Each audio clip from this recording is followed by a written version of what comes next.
आइए आप सभी को गुड लक स्टडी सेंटर में स्वागत है। जैसा कि आप लोग को पता है, हमारा 20 क्वेश्चन का डेली सेट प्रैक्टिस चल रहा है। एएनएम का जो भर्ती है, एग्ज़ाम होने वाले हैं, उस एग्ज़ाम के लिए यह आपको 100% सफलता दिलाने में मदद करेगा, क्योंकि आप कितनों पढ़ लीजिएगा, जब तक सेट नहीं मारिएगा तब तक आपको जो है अपने क्षमता के बारे में पता नहीं चलेगा। और यह जो क्वेश्चन 20 क्वेश्चन है, यह 20 क्वेश्चन को नहीं कहिए, आपका पूरा सिलेबस का निचोड़ है। इसमें जो भी क्वेश्चन है आपका 6 सब्जेक्ट है, 6 सब्जेक्ट से लिया हुआ क्वेश्चन है और मैक्सिमम चांस है इससे क्वेश्चन आपको मैक्सिमम से मैक्सिमम एग्जाम में रहेगा ही रहेगा। तो आइए हम क्वेश्चन पाते हैं। आइए क्वेश्चन फर्स्ट देखिए क्या कहता है। पहला जो क्वेश्चन है इस आपका पहला क्वेश्चन देखिए कहता क्या है। क्वेश्चन नंबर फर्स्ट में आइए क्या कहता है। कहता है इसमें कि दाइयों को प्रशिक्षण दिया जाता है। जो दाई होते हैं उसे प्रशिक्षण जो दिया जाता है, किनके द्वारा दिया जाता है। तो पहला ऑप्शन है पीएचसी में, पीएचसी के में दिया जाता है, या सीएचसी में दिया जाता है, या एचएससी में दिया जाता है, या अनुमंडल में दिया जाता है। तो दाई जो होते हैं उन दाई को जो प्रशिक्षण दिया जाता है वो कहाँ दिया जाता है, पीएचसी केंद्र में दिया जाता है। कहाँ दिया जाता है, पीएचसी केंद्र, प्राथमिक हेल्थ सेंटर होता है। अब क्या हो जाएगा, ऑप्शन नंबर ए हो जाएगा। दाइयों को जो प्रशिक्षण दिया जाता है कहाँ दिया जाता है, पीएचसी में दिया जाता है। पीएचसी जो केंद्र होता है उसमें दिया जाता है, इसलिए ऑप्शन नंबर क्या हो जाएगा, ए हो जाएगा। ठीक है, चलिए आगे बढ़ते हैं। आगे बढ़ेंगे क्वेश्चन नंबर 2 पे। तो सेकेंड नंबर क्वेश्चन में ये क्या कहता है, देखिए सेकेंड नंबर जो क्वेश्चन है इसमें कह रहा है कि स्वास्थ्य उपकेंद्र के प्रभारी होते हैं। तो स्वास्थ्य उपकेंद्र के जो प्रभारी होते हैं, स्वास्थ्य उपकेंद्र के जो प्रभारी होते हैं उसे जो हम सिविल सर्जन कहते हैं, नहीं। मुखिया कहते हैं, नहीं। एएनएम कहते हैं, स्वास्थ्य उपकेंद्र प्रभारी नहीं। उसे हम प्रभारी चिकित्सा पदाधिकारी कहते हैं। क्या कहते हैं, प्रभारी चिकित्सा पदाधिकारी। स्वास्थ्य उपकेंद्र के प्रभारी होते हैं, जो स्वास्थ्य उपकेंद्र के प्रभारी होते हैं उसे जो है प्रभारी चिकित्सा पदाधिकारी कहा जाता है। क्या कहा जाता है, प्रभारी चिकित्सा पदाधिकारी। ठीक है, तो 2 में से कितना सही हुआ, एक भी सही हुआ कि नहीं आप लोग का। तो चलिए 2 का 2 सही हुआ, चलिए वेरी गुड। आगे बढ़िए, क्वेश्चन नंबर 3 पे आएंगे। तो थर्ड नंबर क्वेश्चन देखिए क्या कहता है। कहता है थर्ड नंबर क्वेश्चन में कि दो बच्चों के बीच समयांतर के साधन है। मतलब 2 बच्चों के बीच जो गैपिंग होता है, 2 बच्चों के बीच जो गैपिंग होता है उसके लिए क्या साधन है। तो साधन पहले हम देखते हैं। पहला क्या था, नसबंदी। एक बार बताइए, नसबंदी होगा तो दूसरा बच्चा होगा ही नहीं। तो पहला क्या है, गलत है, नसबंदी नहीं होगा। इसमें आइए सी नंबर ऑप्शन में एमटीपी। सी में कहता एमटीपी। एमटीपी क्या होता है कि किसी कारणवश गर्भ में बच्चा का विकास नहीं हो रहा है और कोई कारण है, तो उस अनचाहे बच्चों को समझिए तस कहा जाए, उससे नष्ट करने के लिए एमटीपी का जो है दवाई दी जाती है। ये भी नहीं होगा। ये समय अंतर कुछ 2 बच्चों के बीच समय अंतर का क्या उपाय है, एमटीपी नहीं है। इसका सही उपाय एमटीपी नहीं है। मान लीजिए बाबू हो गया, क्या करता है कि एमटीपी का टैबलेट खा लेता है, कुछ कर लेता है, ये इसका सही साधन नहीं है। इसका साधन क्या है, ऑप्शन नंबर बी में कहता है कॉपर टी। क्या है इसका सही साधन, कॉपर टी। और यह कॉपर टी जो है प्राथमिक स्वास्थ्य केंद्र की एएनएम होती है, जिसका आप लोग बनिएगा वही लगाते हैं, कॉपर टी। ठीक है, चलिए राइट आंसर हो जाएगा आपका 3 नंबर का copper T, option number B. 2 बच्चों के बीच समानांतर के साधन है, साधन क्या हो जाएगा, कॉपर टी हो जाएगा। चलिए 3 के बाद आएंगे 4 नंबर क्वेश्चन पे। तो देखिए क्वेश्चन नंबर 4 में कहता है डीडीटी छिड़काव दल की सहभागिता होती है। डीडीटी जो होता है, डीडीटी छिड़काव दल की सहभागिता होती है, मुखिया का नहीं, सरपंच का नहीं। सिविल सर्जन का नहीं। किसका होगा? स्वास्थ्य कार्यकर्ता का। जो स्वास्थ्य कार्यकर्ता होते हैं उसका जो दायित्व होता है डीडीटी का छिड़काव करना। डीडीटी का छिड़काव करने का दायित्व किसके पास होता है? स्वास्थ्य कार्यकर्ता के पास। न तो मुखिया के पास, न ही सरपंच के पास, न ही सिविल सर्जन के पास। किसके पास होगा? स्वास्थ्य कार्यकर्ता के पास। चलिए 4 क्वेश्चन हो गया। अगला क्वेश्चन पे बढ़ेंगे। 4 नंबर के बढ़ेंगे क्वेश्चन नंबर 5 पे। तो क्वेश्चन नंबर 5 में देखिए क्या कर रहा है। क्वेश्चन नंबर 5 में कह रहा है आपका कि पेयजल, पीने वाले जल शुद्धिकरण के लिए क्लोरीनेशन की जाती है। जो पीने वाले जल होते हैं उसे शुद्धिकरण के लिए उसमें जो क्लोरीन मिलाई जाती है, क्लोरीकरण किया जाता है। किस में? पोखरा में। पोखरा में क्लोरीन मिलाएगा? नहीं। तालाब में? नहीं। तालाब का पानी पिया जाता है? नहीं। न तो पोखरा का पानी पिया जाता है, नहीं तालाब का पानी पिया जाता है। तो कौन सा हो जाएगा? कुआं। कुआं का पानी पिया जाता है। इसमें क्या किया जाता है? क्लोरीकरण किया जाता है। क्या किया जाता है इसमें? क्लोरीनेशन किया जाता है। क्लोरीनेशन किया जाता है और पानी को शुद्ध किया जाता है। तो राइट आंसर क्या हो जाएगा 5 का? Option number B. तो कितना सही? 5 में कितना सही हो आप लोग का? चलिए 4 सही हो। Very good. इसी तरह से देखिए, जब तक हम क्वेश्चन पढ़ते हैं हमसे तेजी में पढ़ करके आप इसको देख लीजिएगा कि आपका क्या सही है, क्या कौन सा ऑप्शन सही है, कौन सा ऑप्शन गलत है। और रही बात इस सब का जो भी फाइल है, इस टोटल का आपका पीडीएफ हम यदि आप चाहते हैं कि पीडीएफ लेना तो आपको करना क्या है, इसका जो कमेंट बॉक्स है उसमें हम अपना नंबर सेंड कर देंगे। उसमें आपको अपना नंबर नहीं लिखना है, कमेंट बॉक्स में अपना नंबर नहीं लिखना है। जो मेरा जो नंबर है उस नंबर पे आप व्हाट्सअप करिएगा, उस पर अपना नाम लिख करके और बोलिएगा कि हमको जो कौन सा सेट चाहिए। जैसे आप नाम लेके व्हाट्सअप करिएगा, बोले हम एएनएम 10,709 पोस्ट वाले हैं, स्टूडेंट हैं, तो आपको जो है डेली सेट 1 सेट 2 इसी तरह से आगे बढ़ते जाएंगे और आपको हम क्वेश्चन सेंड करते जाएंगे। तो यदि आप लोग चाहते हैं, जो चाहते हैं इसको पीडीएफ लेना, वो कमेंट में अपना नंबर पे, कमेंट में जो मेरा नंबर होगा उस नंबर पे व्हाट्सअप कर दीजिएगा, ठीक है। तो चलिए आगे बढ़ते हैं। 6 नंबर क्वेश्चन पाएंगे। तो देखिए तो 6 नंबर क्वेश्चन क्या कहता है। 6 नंबर क्वेश्चन कहता है मेरी प्यारी बहना कि उपकेंद्र के गहन क्षेत्र की जिम्मेवारी होती है। जो उपकेंद्र होते हैं उसका जो गहन क्षेत्र जो होते हैं वो किसकी जिम्मेदारी होती है? क्या एएनएम करती है? तो सही बात है, उपकेंद्र की जो जिम्मेदारी होती है वो एएनएम की होती है, आप लोगों की ही होगी। उपकेंद्र की जो गहन क्षेत्र की जिम्मेदारी किसकी होगी? आप सबको ही होगी। आप लोग जब एएनएम बनिएगा, एएनएम का जॉब करिएगा, उपकेंद्र का जो जिम्मेदारी होगा आप लोग पर ही होगा, ठीक है। न तो आशा पर, न ही सिविल सर्जन पर और न ही उस पर, किस पर होगा? आप पर ही होगा, ठीक है। चलिए तो 6 का ऑप्शन नंबर राइट आंसर होगा। क्वेश्चन नंबर 7 पे आएंगे। तो चलिए 7 नंबर क्वेश्चन कहता है कॉपर टी लगाने की जिम्मेदारी होती है। आप लोग हम पहले बता चुके हैं कि दो बच्चों के बीच में गैप वाले में कॉपर टी लगाने की जो जिम्मेदारी होती है या जिम्मेदारी होती है वह एएनएम का ही होता है। किसका होता है? एएनएम का।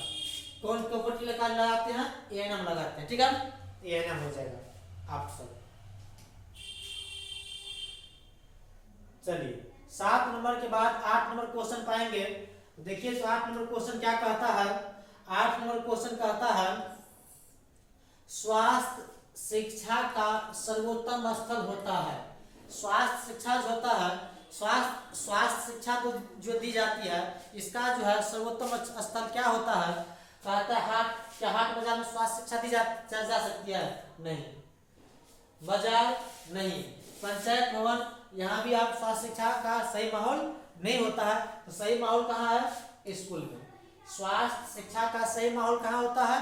स्कूल में। स्वास्थ्य शिक्षा का सही माहौल कहाँ होता है? स्कूल में होता है। सर्वोत्तम स्थल होता है, कौन सा होता है? स्कूल होगा। Option number C. चलिए 9 नंबर क्वेश्चन पाएंगे। तो 9 नंबर क्वेश्चन में कहता है रिहाइड्रेशन मतलब होता है आपके शरीर में जो जल की कमी हो गया उसे पूर्ति करना। तो रिहाइड्रेशन से बचने के लिए इस्तेमाल करना उत्तम होता है। तो डिहाइड्रेशन से बचने के लिए जो इस्तेमाल करना होता है, शरबत नहीं, ग्लूकोज प्लस पानी ये भी नहीं, ORS का घोल तत्काल प्रभाव करेगा, तत्काल इफेक्ट डालेगा। तो डिहाइड्रेशन से बचने के लिए किसका इस्तेमाल उत्तम होता है? तो ORS का घोल का, ORS घोल का। डिहाइड्रेशन से बचने के लिए इस्तेमाल के लिए सर्वोत्तम उपाय कौन सा है? तो ORS का घोल है। किसका घोल है? ORS का घोल है। ठीक है, चलिए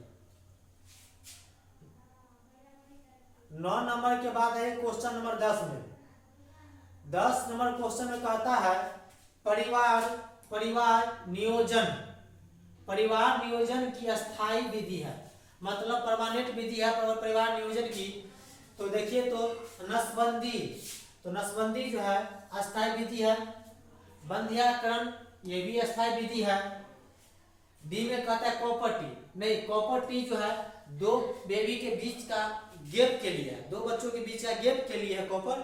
आप चाहते हैं एक बच्चा हो गया तो दूसरा बच्चा कुछ वर्ष ना हो, उसके लिए आप कॉपर यूज कर सकते हैं। लेकिन अस्थायी हमसे पूछा है, तो अस्थायी के लिए जो होगा, अस्थायी के लिए जो होगा वह क्या होगा? वह होगा नसबंदी होगा, बंध्याकरण होगा।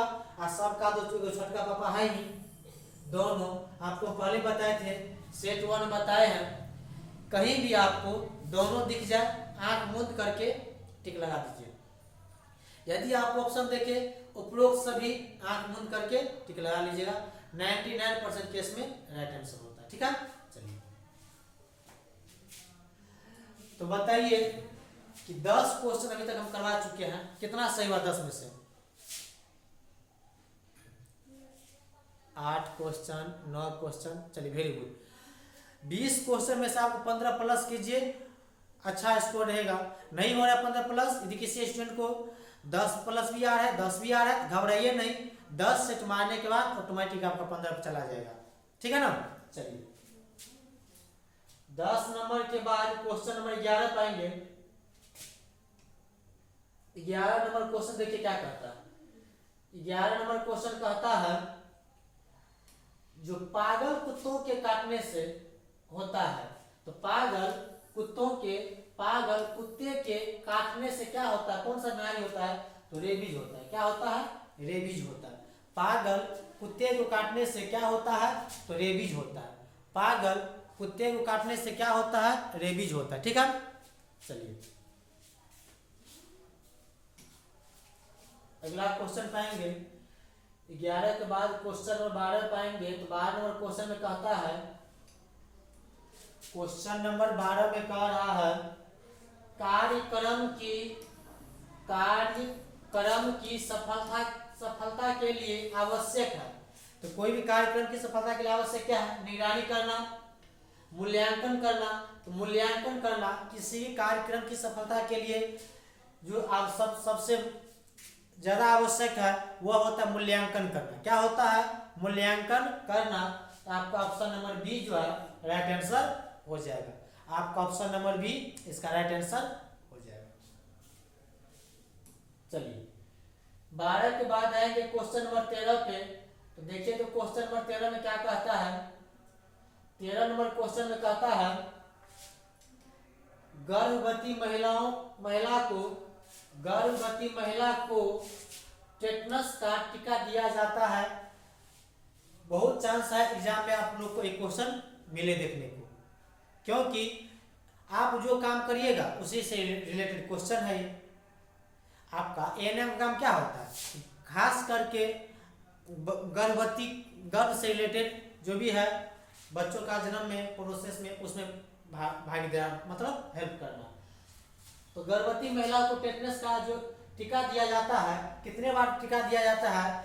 2 बार। 2 टीका दिया जाता है, 3 टीका दिया जाता है, 1 टीका दिया जाता है या 4 टीका दिया जाता है। तो ना तो 3 होगा, ना ही 1 होगा, ना ही 4 होगा। तो कितना टीका दिया जाता है? 2 टीका दिया जाता है। गर्भवती महिला को टेटनस का कितने टीका दिया जाता है? 2 टीका दिया जाता है। गर्भवती महिलाओं को टेटनस के कितने टीका दिए जाते हैं? तो 2 टीके दिए जाते हैं। ऑप्शन नंबर आपका ए राइट आंसर हो जाएगा। चलिए 13 नंबर के बाद आइए क्वेश्चन नंबर 14 पे। इसमें देखिए क्या कहता है। इसमें जो कहता है आपको, इसमें कहता है पब्लिक हेल्थ सेंटर के अंदर आता है, पब्लिक हेल्थ सेंटर के अंदर आता है स्वास्थ्य केंद्र, उपकेंद्र, नर्सिंग होम नहीं होगा पब्लिक के अंदर में, प्राइवेट हॉस्पिटल ये भी नहीं होगा, इनमें से कोई नहीं। तो पब्लिक हेल्थ सेंटर के अंतर्गत जो है स्वास्थ्य केंद्र एवं उपकेंद्र आते हैं। पब्लिक हेल्थ सेंटर के अंतर्गत जो है स्वास्थ्य केंद्र एवं उपकेंद्र आते हैं, स्वास्थ्य केंद्र एवं उपकेंद्र आते हैं। आपका राइट आंसर क्या हो जाएगा? ऑप्शन नंबर ए हो जाएगा। आपका राइट आंसर हो जाएगा ऑप्शन नंबर ए हो जाएगा। ठीक है, चलिए क्वेश्चन नंबर 15 पाइए। तो 15 नंबर क्वेश्चन में कहता है गर्भवती को प्रत्येक माह जांच कराना चाहिए। गर्भवती जो महिलाएं होती है उसे प्रत्येक माह क्या जांच कराना चाहिए? मूत्र, हेमोग्लोबिन, सही है। आप बी सी में कहा था ए और बी दोनों, तो आपको पता ही है कि जहां पे दोनों मिले टिक लगा लीजिएगा। वैसे आप लोग को पता ही होगा प्रत्येक महिला गर्भवती महिलाओं को जो है हेमोग्लोबिन का जांच कराना पड़ता है, उसका जो है पेशाब का भी जांच कराना पड़ता है। तो क्या हो जाएगा? ऑप्शन नंबर सी दोनों, ए और बी दोनों। चलिए 15 नंबर के बाद आगे बढ़ेंगे तो क्वेश्चन नंबर 16 में देखिए क्या कहता है। 16 नंबर क्वेश्चन कहता है, 16 नंबर जो क्वेश्चन है वो कह रहा है आपको कि प्रतिरक्षण के लिए स्कूल अच्छे होते हैं क्योंकि, प्रतिरक्षण के लिए जो है स्कूल अच्छे होते हैं क्योंकि अच्छा वातावरण होते हैं, घर से बाहर होते हैं, नियंत्रित होते हैं। सबसे इसका मुख्य आंसर क्या हो जाएगा? नियंत्रित होते। स्कूल जो है नियंत्रित होते हैं, इसीलिए प्रतिरक्षण के लिए जो है प्रतिरक्षण के लिए स्कूल अच्छे होते हैं क्योंकि वह जो है नियंत्रण में होते हैं। ठीक है, ऑप्शन नंबर सी हो जाएगा। चलिए 16 नंबर के बाद क्वेश्चन नंबर 17 में आइए। 17 नंबर क्वेश्चन देखिए क्या कहता है, पर बहुत ही अच्छा क्वेश्चन है। ये भी क्वेश्चन आपको एग्जाम में देखने को मिलेगा कि 9 से 12 माह के बीच दिया जाता है। 9 महीना से लेकर के 12 महीना तक का जो शिशु होते बच्चे होते हैं उसे जो दिया जाता है, क्या दिया जाता है? पोलियो का टीका दिया जाता है, बीसीजी का टीका दिया जाता है, नहीं ये सब जो है जन्म के समय दिया जाता है। मीजीलस का टीका, क्या हो जाएगा? मीजीलस का टीका। 9 से 12 महीने तक के बच्चों को कौन सा टीका दिया जाता है? मीजीलस का टीका दिया जाता है। 9 से 12 महीने तक के बच्चों को कौन सा टीका दिया जाता है? तो मीजीलस का टीका दिया जाता है। ठीक है, चलिए 17 नंबर के बाद आगे बढ़ेंगे क्वेश्चन नंबर 18 पे। 18 नंबर क्वेश्चन देखिए क्या कहता है। 18 नंबर जो क्वेश्चन है कहता है कि ग्राम स्वास्थ्य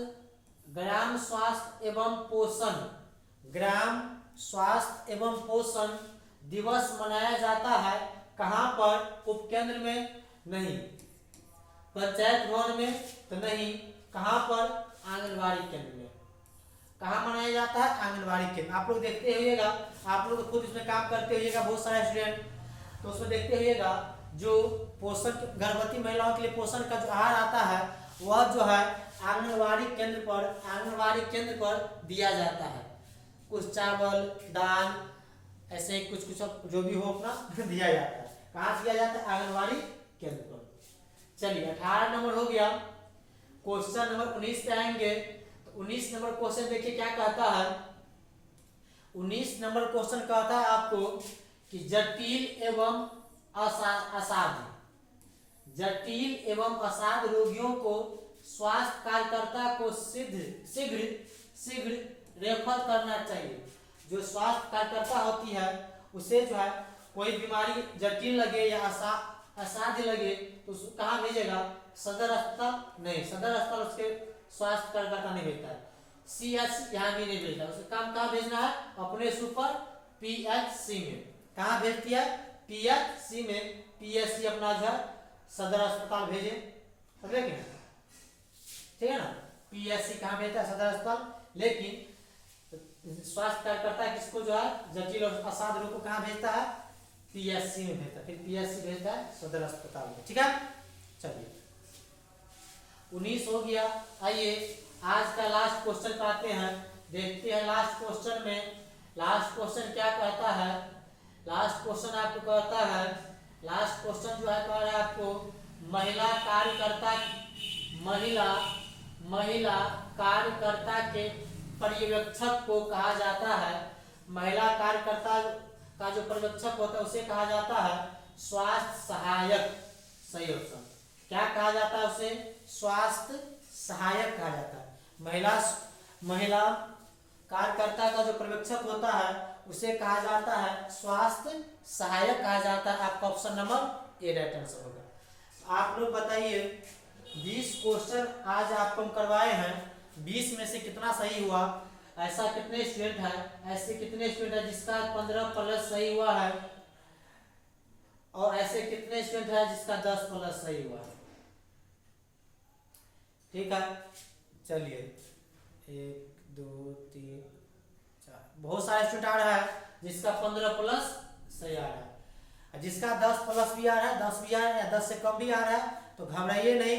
डेली आपको शाम 7 बजे तक वीडियो जो है सेट प्रैक्टिस का मिल जाएगा, वहां से अपना कर लीजिएगा। ठीक है, और आपको पहले बता चुके हैं, यदि आप इसका पीडीएफ लेना चाहते हैं तो कमेंट बॉक्स में मेरा व्हाट्सएप नंबर होगा, उस नंबर पे आपको क्या करना क्या है, कमेंट बॉक्स में नंबर शेयर नहीं करना है, आपको करना क्या है कि मेरे नंबर पे आपको व्हाट्सएप पे अपना नाम लिख करके और ANM लिख करके सेंड कर देना है। इसमें क्या करेंगे, आपको हम डेली पीडीएफ भेजेंगे, अपना प्रैक्टिस करते रहिएगा। पिछला का फिर से रिवीजन करने के लिए यूट्यूब पे आने की आवश्यकता नहीं है, मोबाइल में खोलिए, इस टाइप का आपके पास खुलेगा, इस टाइप का पेज खुलता जाएगा आपके मोबाइल में, अपना टिक लगाते जाइए, खुलता जाएगा टिक लगाते जाइए, जहाँ दिक्कत होगा वहाँ वीडियो देख लीजिएगा। ठीक है ना, चलिए मिलते हैं नेक्स्ट वीडियो में सेट नंबर 3 में।